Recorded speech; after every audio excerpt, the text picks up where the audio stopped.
Hi guys, I'm Asif Ali and you're watching CGHOW video, and today I will try this DNA structure in Unreal Engine Niagara. So for this DNA structure I need to have these balls spiral and then two ball spiral actually, then connected these pipes or cylinder, and I'll just make the simple structure like this one.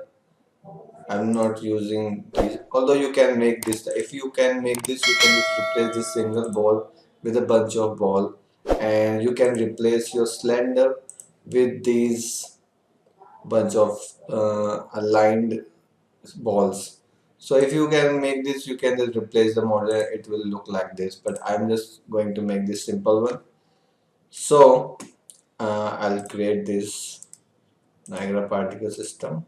I'll take fountain and let's call it DNA.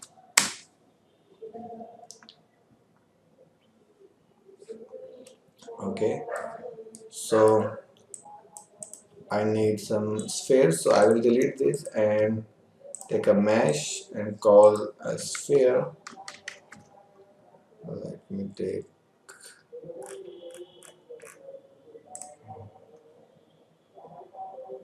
this sphere and a basic material for now, M color,